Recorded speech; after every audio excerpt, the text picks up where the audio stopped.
Hello, welcome back, or if you're new here, hi, I'm Julie. I read books over here, and I am back home in Nîmes and back here with another section of 100 Years of Solitude by Gabriel Garcia Marquez here for you.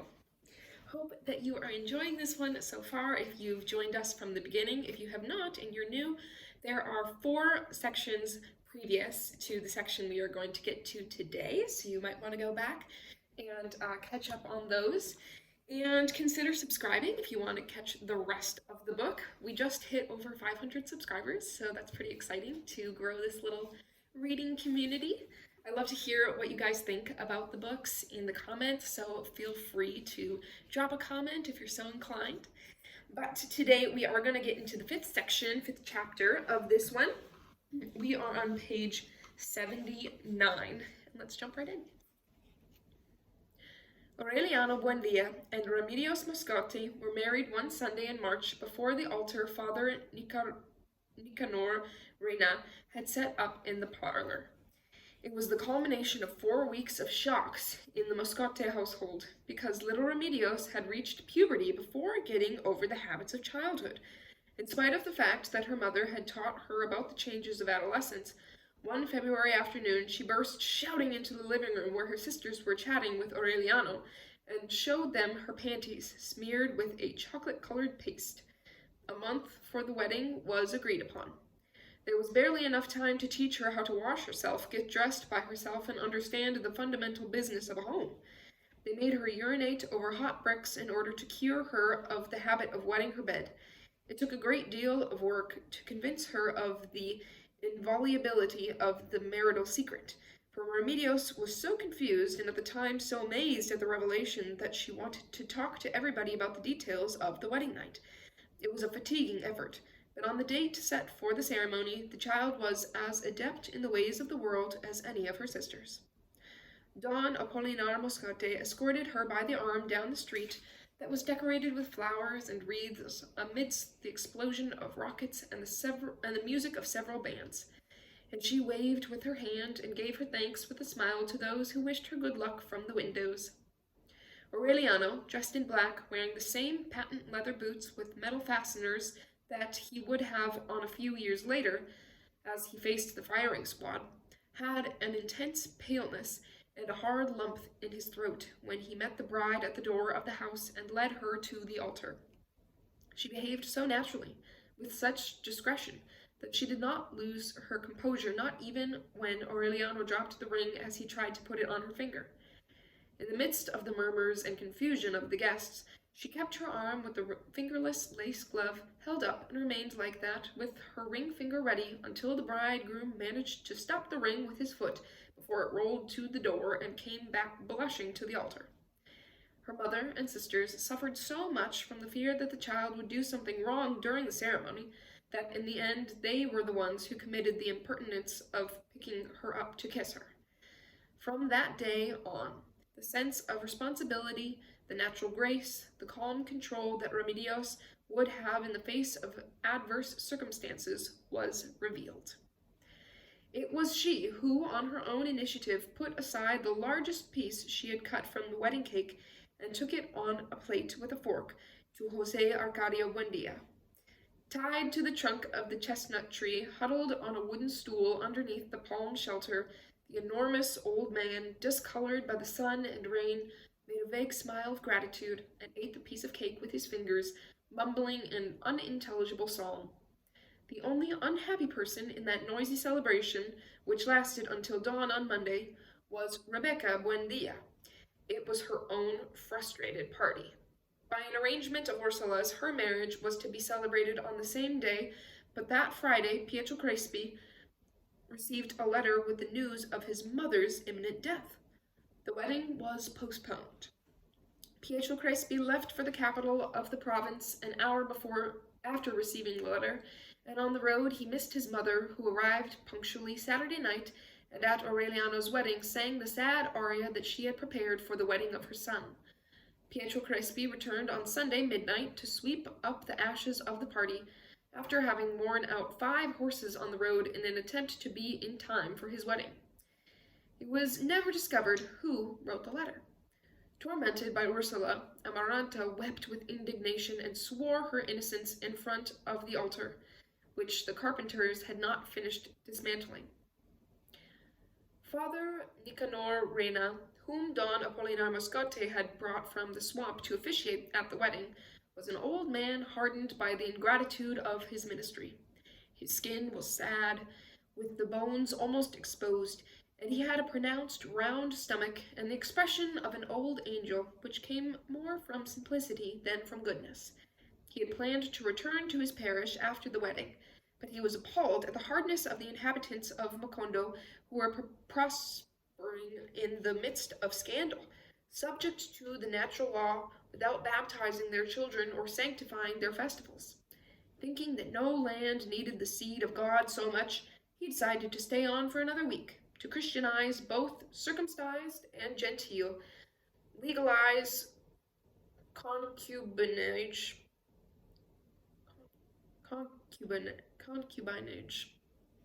and give the sacraments to the dying. But no one paid any attention to him. They would answer him that they had been many years without a priest, arranging the business of their souls directly with God, and that they had lost the evil of original sin.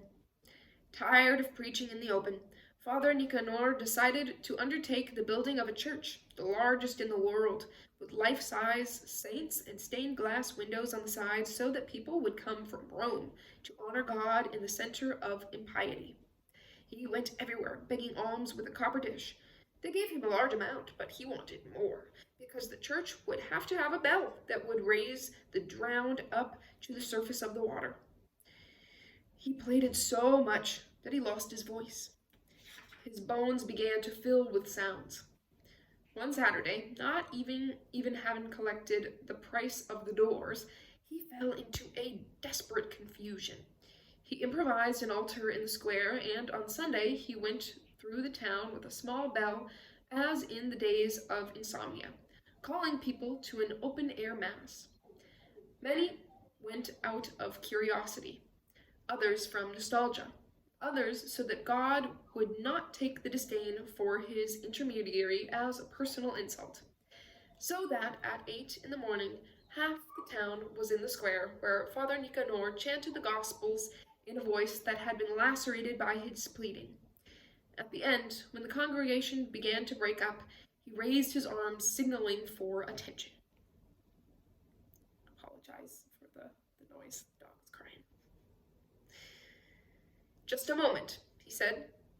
Now we shall witness an undeniable proof of the infinite power of God.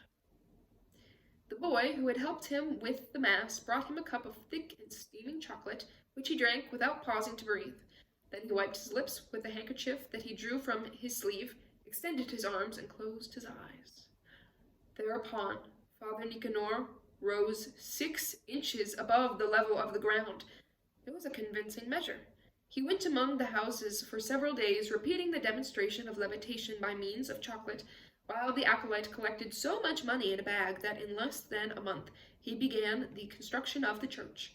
No one doubted the divine origin of the demonstration except Jose Arcadia Buendia, who, without changing expression, watched the troop of people who gathered around the chestnut tree one morning to witness the revelation once more. He merely stretched on his stool a little and shrugged his shoulders when Father Nicanor began to rise up from the ground along with the chair he was sitting on. Hoc est simplicissimus, Jose Arcadia Buendia said. Homo iste statum quartum materiae invenit. Father Nicanor raised his hands, and the 4 legs of the chair all landed on the ground at the same time. Nego, he said, factum hoc existatium, de probat sine dubio. Thus, it was discovered that Jose Arcadia Buendia's devilish jargon was Latin. Father Nicanor took advantage of the circumstance of his being the only person who had been able to communicate with him to try to inject the faith into his twisted mind. But every afternoon, He would sit by the chestnut tree preaching in Latin, but Jose Arcadio Buendia insisted on rejecting rhetorical tricks and the transmutation of chocolate, and he demanded the daguerreotype of God as the only proof. Father Nicanor then brought him medals and pictures and even a reproduction of the Veronica, but Jose Arcadio Buendia rejected them as artistic objects without any scientific basis. He was so stubborn that Father Nicanor gave up his attempts at evangelization and continued visiting him out of humanitarian feelings. But then, it was Jose Arcadio Buendia who took the lead and tried to break down the priest's faith with rationalist tricks. On a certain occasion, when Father Nicanor brought a checker set to the chestnut tree and invited him to a game, Jose Arcadio Buendia would not accept, because according to him, you can never understand the sense of contest in which the two adversaries have agreed upon the rules. Father Nicanor, who had never seen checkers played that way, could not play it again. Ever more startled at Jose Arcadio Buendia's lucidity, he asked him how it was possible that they had tied him to a tree. Hoc est simplicissimus, he replied, because I'm crazy. From then on, concerned about his own faith, the priest did not come back to visit him and dedicated himself to hurrying along the building of the church. Rebecca felt her hopes being reborn. Her future was predicted on the completion of the work, for one Sunday when Father Nicanor was lunching at the house, and the whole family sitting at the table spoke of the solemnity and splendor that religious ceremonies would acquire when the church was built. Amaranta said, "The luckiest one will be Rebecca." And since Rebecca did not understand what she meant, she explained it to her with an innocent smile. "You're going to be the one who will inaugurate the church with your wedding." Rebecca tried to forestall any comments. The way the construction was going, the church would not be built before another 10 years. Father Nicanor did not agree. The growing generosity of the faithful permitted him to make more optimistic calculations. To the mute indignation of Rebecca, who could not finish her lunch, Ursula celebrated Amaranta's idea and contributed a considerable sum for the work to move faster. Father Nicanor felt that with another contribution like that, the church would be ready within 3 years. From then on, Rebecca did not say another word to Amaranta, convinced that her initiative had not the innocence that she attempted to give it. "That was the least serious thing I could have done," Amaranta answered her during the violent argument they had that night. "In that way, I won't have to kill you for 3 years." Rebecca accepted the challenge. When Pietro Crespi found out about the new postponement, he went through a crisis of disappointment, but Rebecca gave him a final proof of her loyalty. "We'll elope whenever you say," she told him. Pietro Crespi, however, was not a man of adventure. He lacked the impulsive character of his fiancée, and he considered respect for one's given word as a wealth that should not be squandered. Then Rebecca turned to more audacious methods. A mysterious wind blew out the lamps in the parlor, and Ursula surprised the lovers kissing in the dark. Pietro Crespi gave her some confused explanations about the poor quality of modern pitch lamps, and he even helped her install a more secure system of illumination for the room. But the fuel failed again, or the wicks became clogged, and Ursula found Rebecca sitting on her fiancé's lap. This time she would accept no explanation.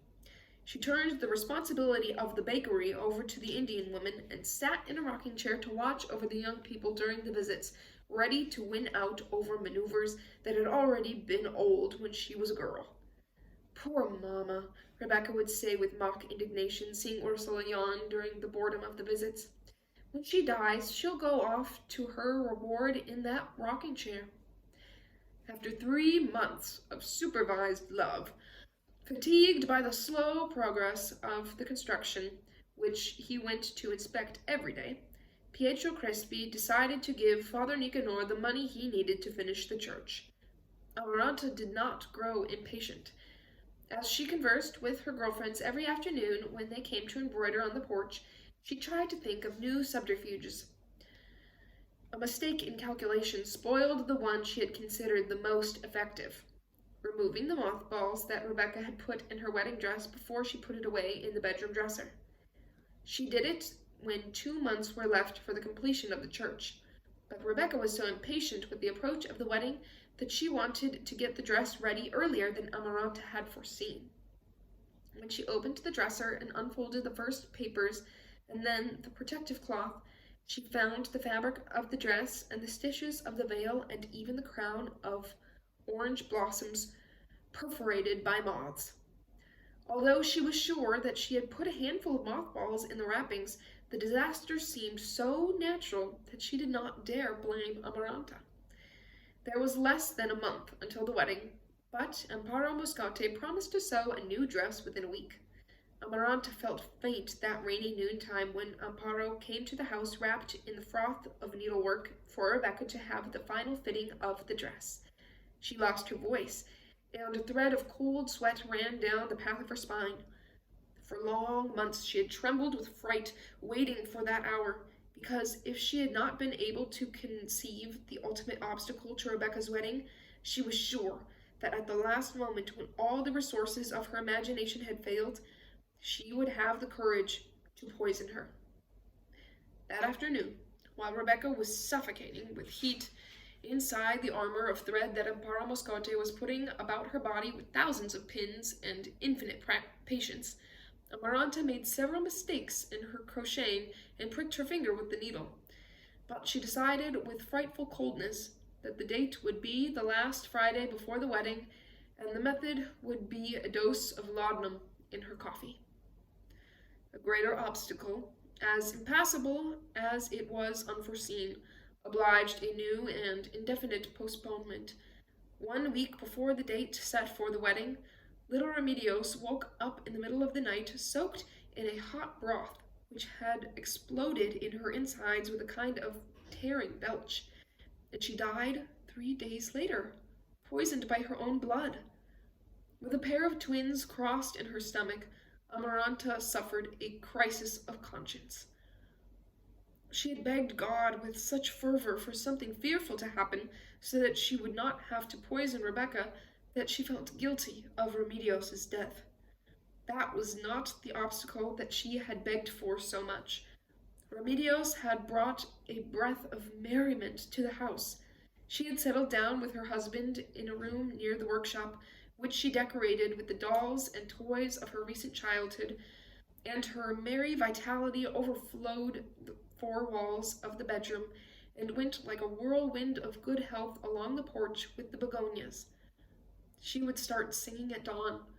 She was the only person who dared intervene in the arguments between Rebecca and Amaranta. She plunged into the fatiguing chore of taking care of José Arcadio Buendia.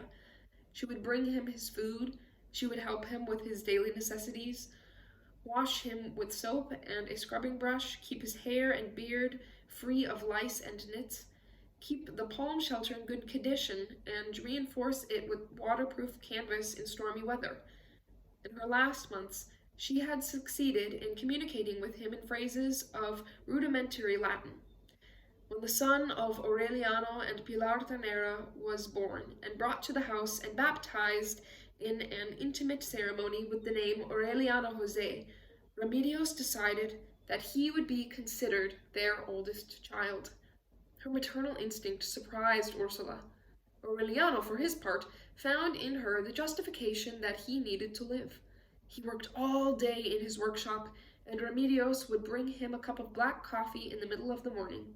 They would both visit the Moscates every night. Aureliano would play endless games of dominoes with his father-in-law, while Remedios chatted with her sisters or talked to her mother about more important things. The link with the Buendias consolidated Don Apolinar Moscote's authority in the town. On frequent trips to the capital of the province, he succeeded in getting the government to build a school so that Arcadio, who had inherited the educational enthusiasm of his grandfather, could take charge of it. Through persuasion, he managed to get the majority of houses painted blue in time for the date of national independence. At the urging of Father Nicanor, he arranged for the transfer of Caterino's store to a back street, and he closed down several scandalous establishments that prospered in the center of town.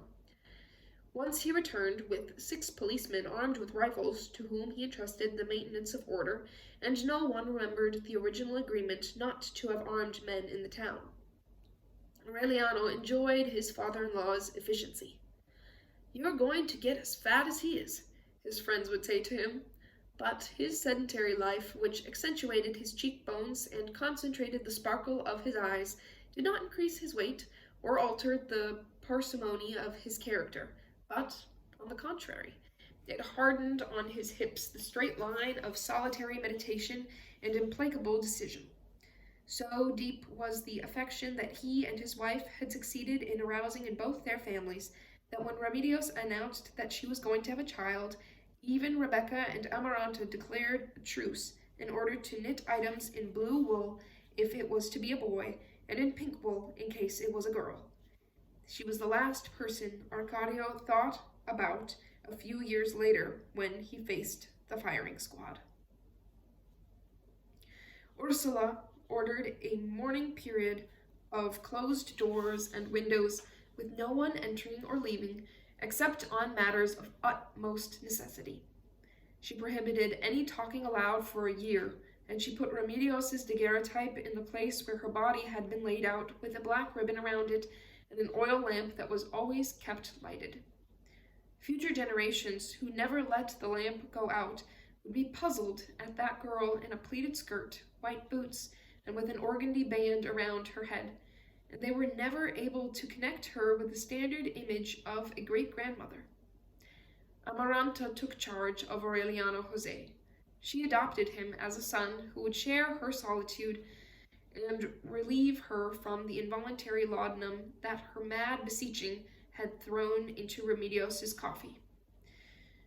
Pietro Crespi would tiptoe in at dusk, with a black ribbon on his hat, and he would pay a silent visit to Rebecca, who seemed to be bleeding to death inside the black dress with sleeves down to her wrists.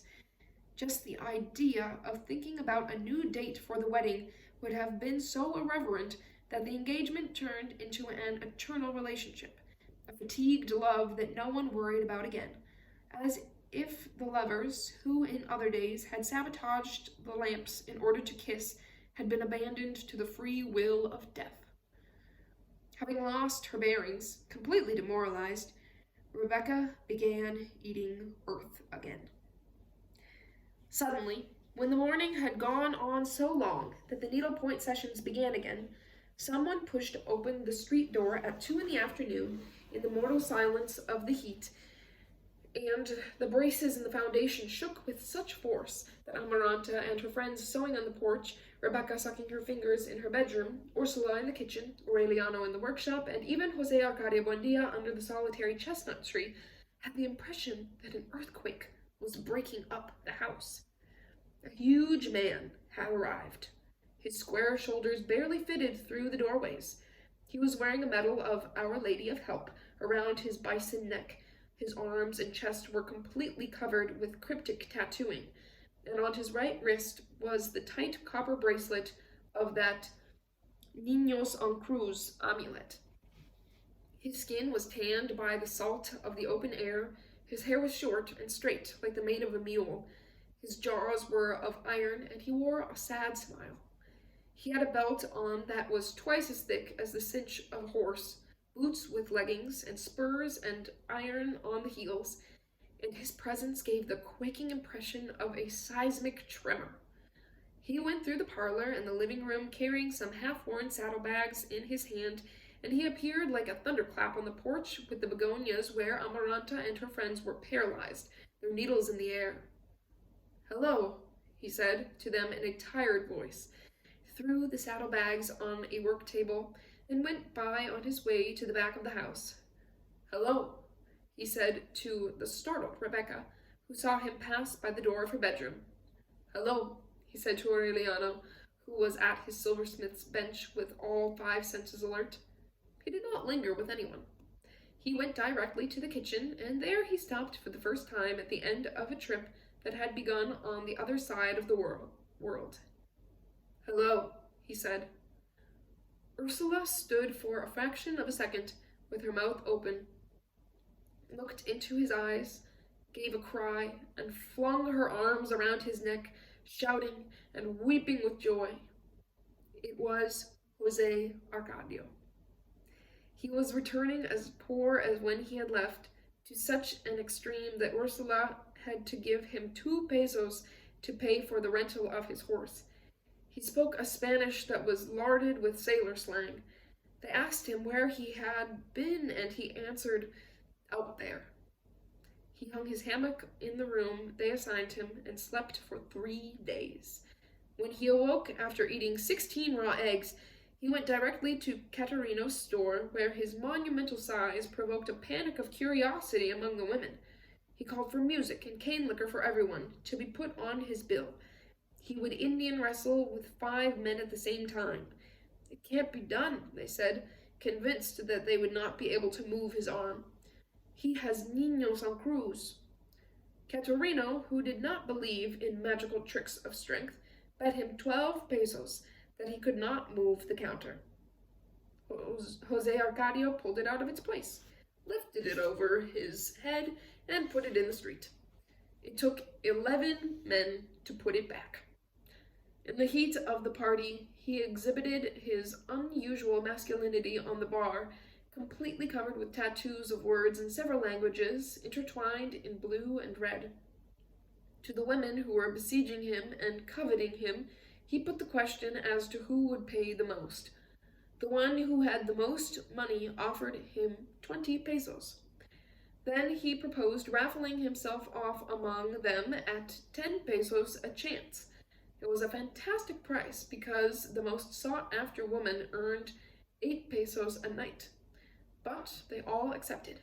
They wrote their names on 14 pieces of paper, which they put into a hat, and each woman took one out.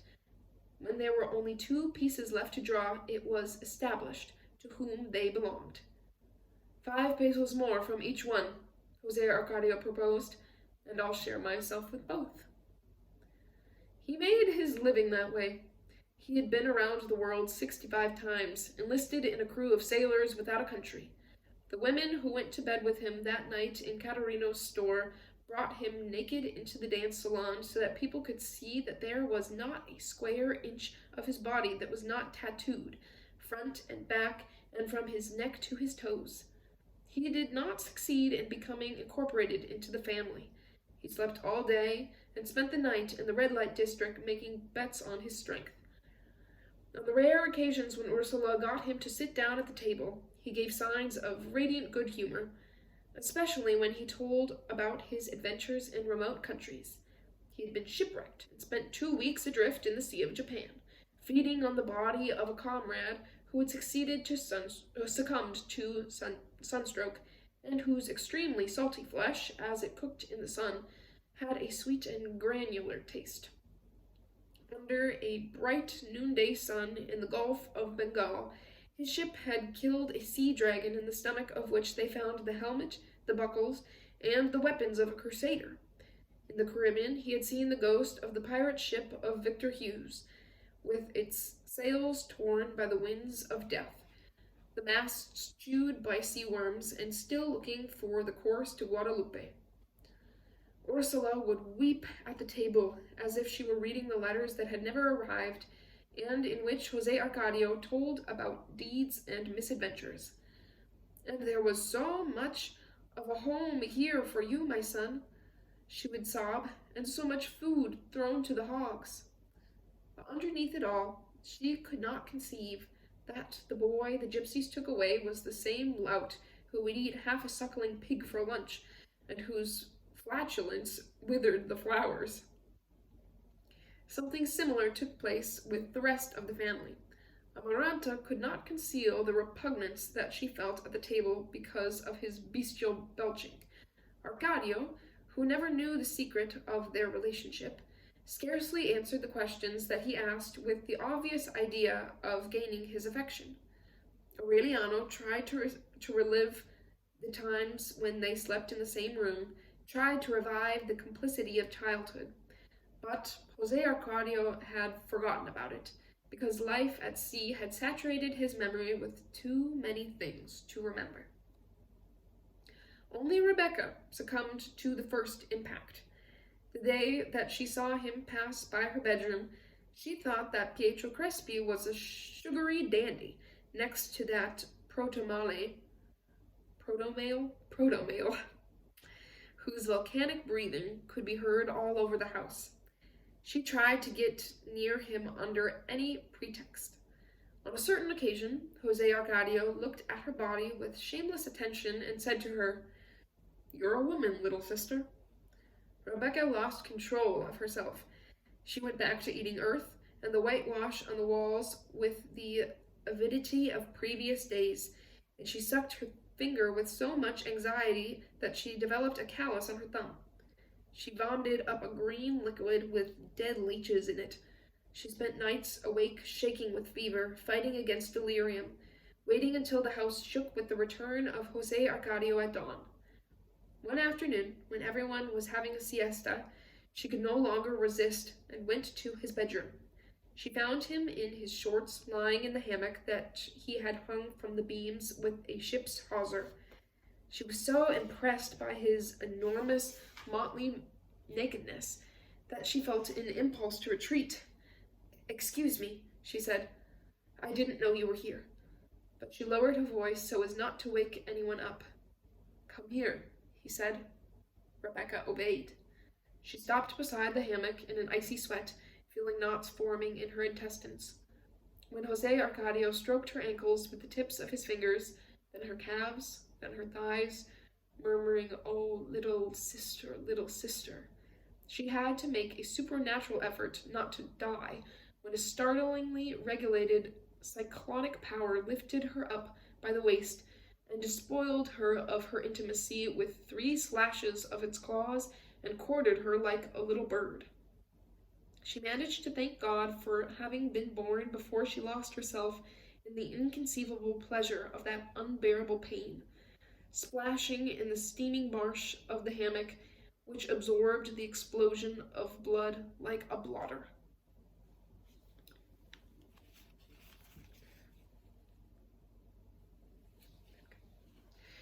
Three days later, they were married during the 5 o'clock mass. Jose Arcadio had gone to Pietro Crespi's store the day before. He found him giving a zither lesson and did not draw him aside to speak to him. "I'm going to marry Rebecca," he told him. Pietro Crespi turned pale, gave the zither to one of his pupils, and dismissed the class. When they were alone in the room that was crowded with musical instruments and mechanical toys, Pietro Crespi said, "She's your sister." "I don't care," Jose Arcadio replied. Pietro Crespi mopped his brow with a handkerchief that was soaked in lavender. "It's against nature," he explained, "and besides, it's against the law."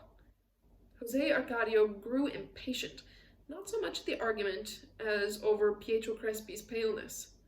"Fuck nature 2 times over," he said, "and I've come to tell you not to bother going to ask Rebecca anything." But his brutal deportment broke down when he saw Pietro Crespi's eyes grow moist. "Now," he said to him in a different tone, "if you really like the family, there's Amaranto for you." Father Nicanor revealed in his Sunday sermon that Jose Arcadio and Rebecca were not brother and sister. Ursula never forgave what she considered an inconceivable lack of respect, and when they came back from church, she forbade the newlyweds to set foot in the house again. For her, it was as if they were dead. So they rented a house across from the cemetery and established themselves there with no other furniture but Jose Arcadio's hammock. On their wedding night, a scorpion that had gone into her slipper bit Rebecca on the foot. Her tongue went to sleep, but that did not stop them from spending a scandalous honeymoon. The neighbors were startled by the cries that woke up the whole district, as many as 8 times in a single night, and 3 times during siesta, and they prayed that such wild passion would not disturb the peace of the dead. Aureliano was the only one who was concerned about them. He bought them some furniture and gave them some money until Jose Arcadio recovered his sense of reality and began to work the no man's land that bordered the courtyard of the house. Amaranta, on the other hand, never did overcome her rancor against Rebecca, even though life offered her a satisfaction of which she had not dreamed. At the initiative of Ursula, who did not know how to repair the shame, Pietro Crespi continued having lunch at the house on Tuesdays, rising above his defeat with a serene dignity. He still wore the black ribbon on his hat as a sign of respect for the family, and he took pleasure in showing his affection for Ursula by bringing her exotic gifts: Portuguese sardines, Turkish rose marmalade, and on one occasion a lovely Manila shawl. Amaranta looked at him with a loving diligence. She anticipated his wants, pulled out the threads on his cuffs of his shirt, and embroidered a dozen handkerchiefs with his initials for his birthday. On Tuesdays, after lunch, while she would embroider on the porch, he would keep her happy company. For Pietro Crespi, that woman whom he always had considered and treated as a child was a revelation. Although her temperament lacked grace, she had a rare sensibility for appreciating the things of the world and had a secret tenderness. One afternoon, when no one doubted that sooner or later it had to happen, Pietro Crespi asked her to marry him. She did not stop her work. She waited for the hot blush to leave her ears and gave her voice a serene stress of maturity. "Of course, Crespi," she said, "but when we know each other better, it's never good to be hasty in things." Ursula was confused. In spite of the esteem she had for Pietro Crespi, she could not tell whether his decision was good or bad from the moral point of view after his prolonged and famous engagement to Rebecca, but she finally accepted it as an unqualified fact because no one shared her doubts. Aureliano, who was the man of the house, considered her further with his enigmatic and final opinion. "These are not times to go around thinking about weddings." That opinion, which Ursula understood only some months later, was the only sincere one that Aureliano could express at that moment, not only with respect to marriage, but to anything that was not war. He himself, facing a firing squad, would not understand too well the concatenation of the series of subtle but irrevocable accidents that brought him to that point. The death of Remedios had not produced the despair that he had feared.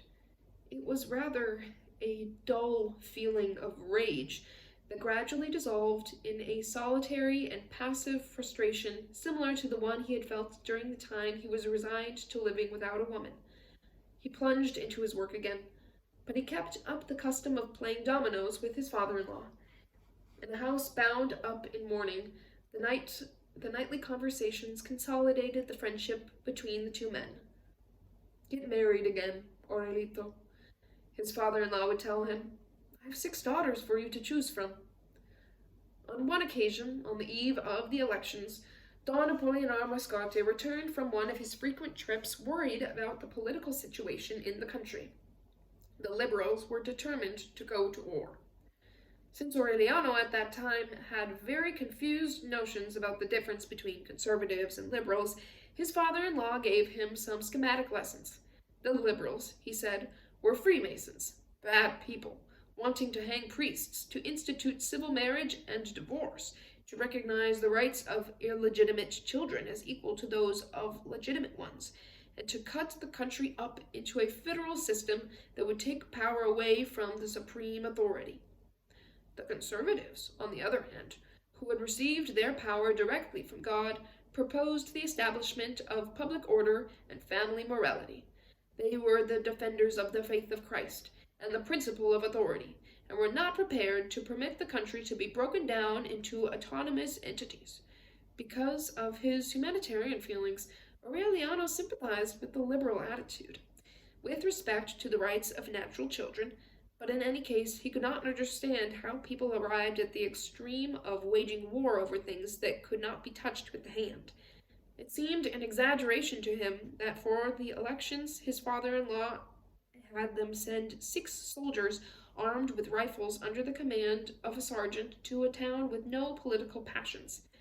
They not only arrived, but they went from house to house, confiscating hunting weapons, machetes, and even kitchen knives before they distributed among males over 21 the blue ballots with the names of conservative candidates and the red ballots with the names of liberal candidates.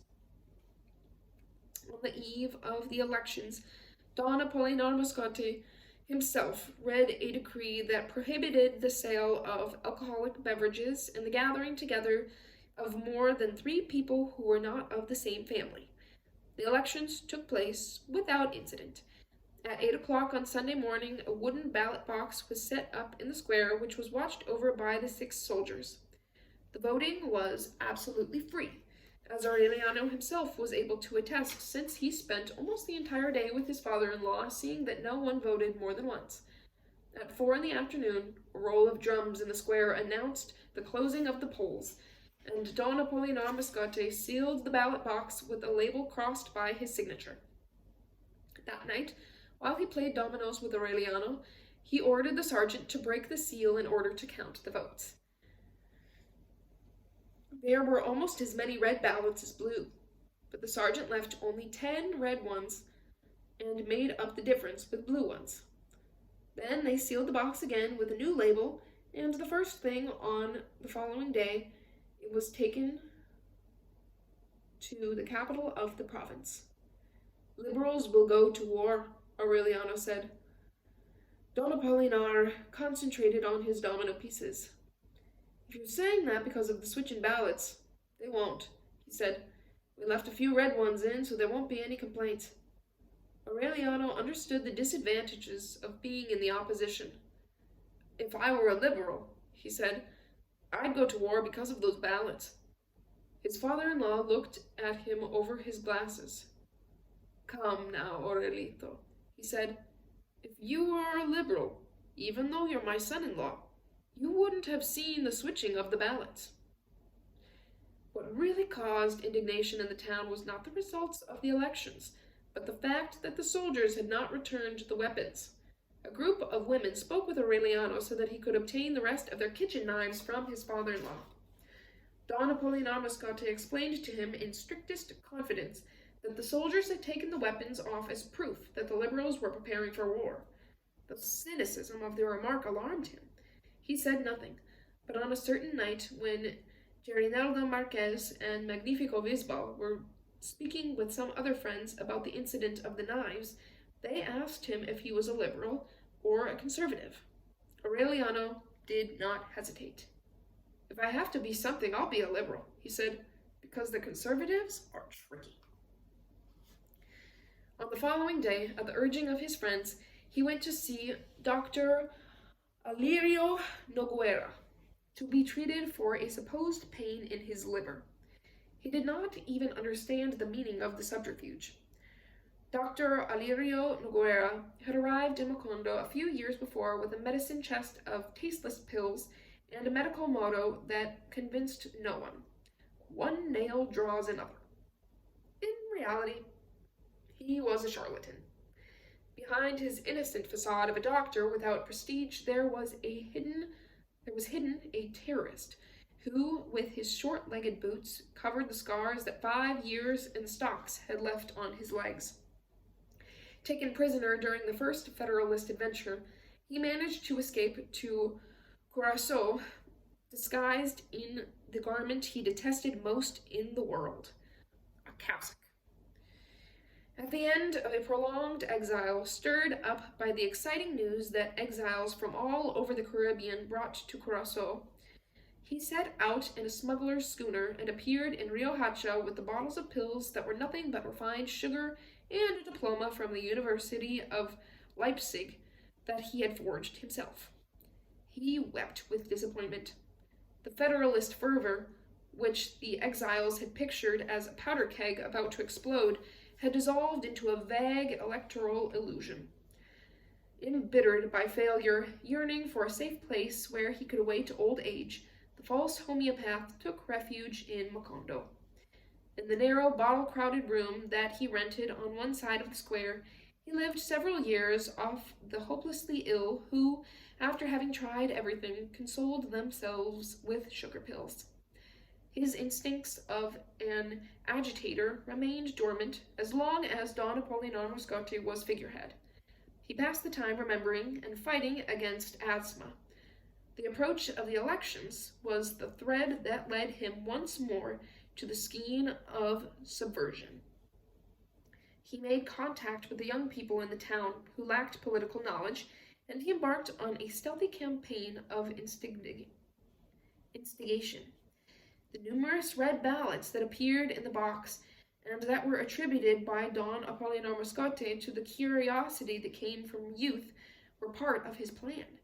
He made his disciples vote in order to show them that elections were a farce. The only effective thing, he would say, is violence.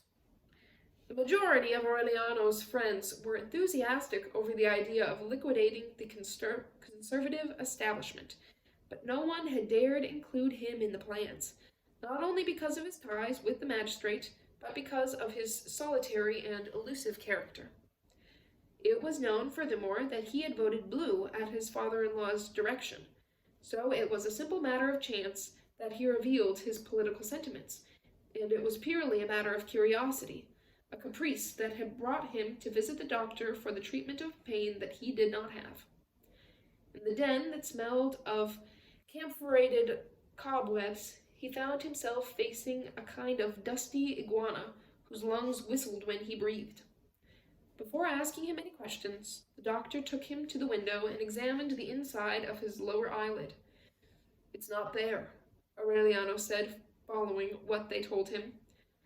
He pushed the tips of his fingers into his liver and added, "Here's what I have, the pain that won't let me sleep."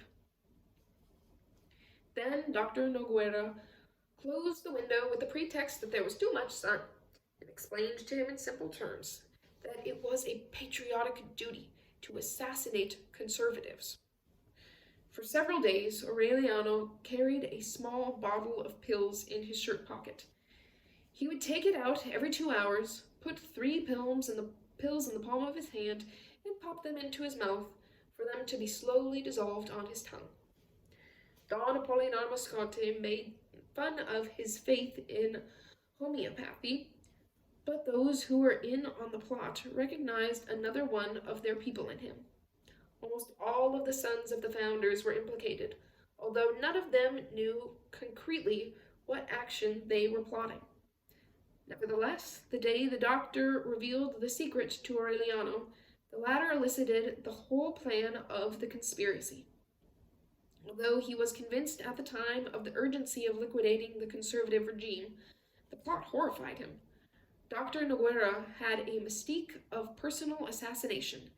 His system was reduced to coordinating a series of individual actions which, in one masterstroke covering the whole nation, would liquidate the functionaries of the regime along with their respective families, especially the children, in order to exterminate conservatism at its roots.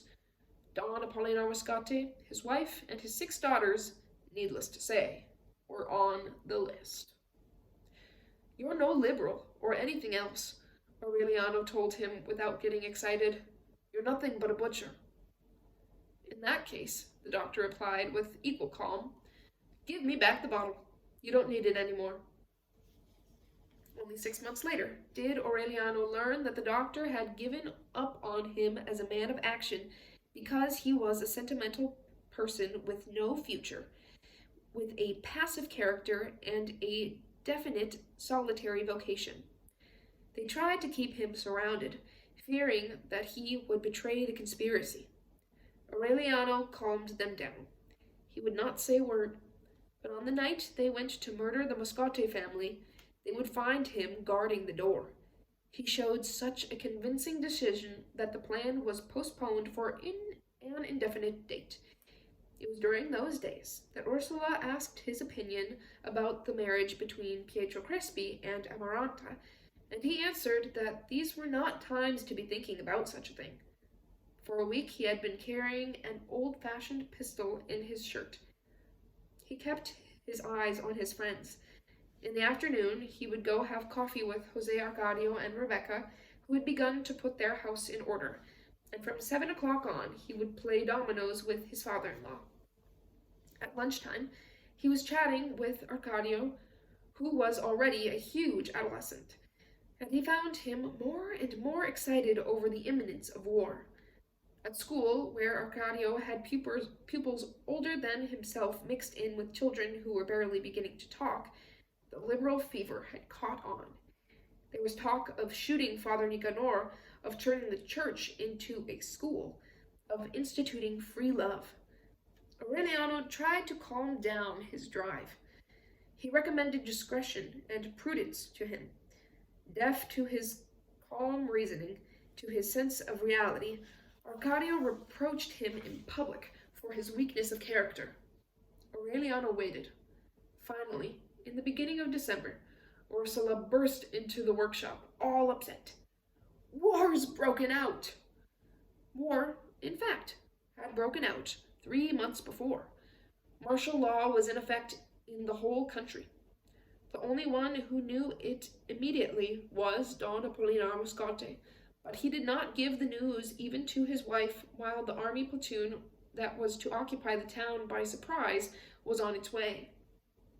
They entered noiselessly before dawn, with 2 pieces of light artillery drawn by mules, and they set up their headquarters in the school.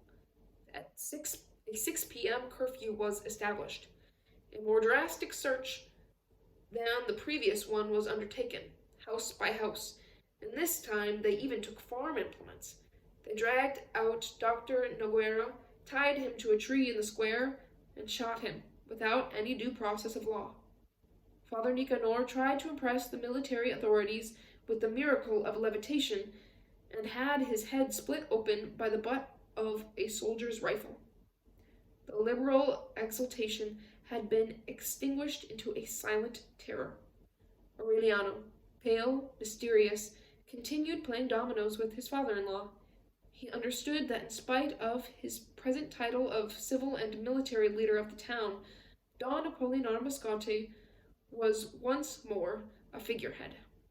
The decisions were made by the army captain, who each morning collected an extraordinary levy for the defense of public order. 4 soldiers under his command snatched a woman who had been bitten by a mad dog from her family and killed her with their rifle butts. One Sunday, 2 weeks after the occupation, Aureliano entered Gerinaldo Marquez's house and with his usual terseness asked for a mug of coffee without sugar. When the 2 of them were alone in the kitchen, Aureliano gave his voice an authority that had never been heard before. "Get the boys ready," he said. "We're going to war."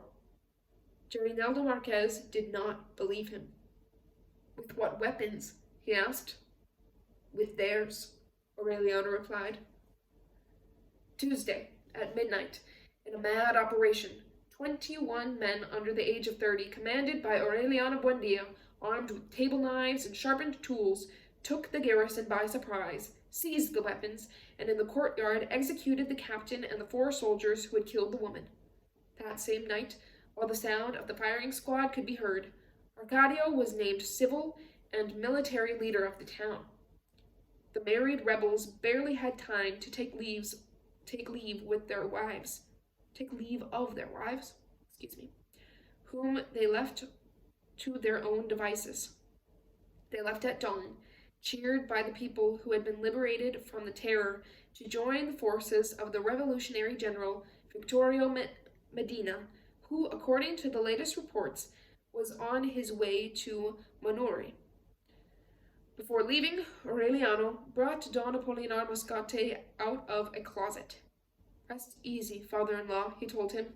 "The new government guarantees on its word of honor your personal safety and that of your family. Don Apollinaire Moscote had trouble identifying that conspirator in high boots and with a rifle slung over his shoulder, with the person he had played dominoes with until 9 in the evening. "This is madness, Aurelito," he exclaimed. "Not madness," Aureliano said. "War. And don't call me Aurelito anymore. Now I'm Colonel Aureliano Buendia." And that is the end of this chapter, end of this section. Wow, they've gone to war. Intense. Yeah, very descriptive to storytelling. Hope you're enjoying, and I will catch you next time with the next section. Bye.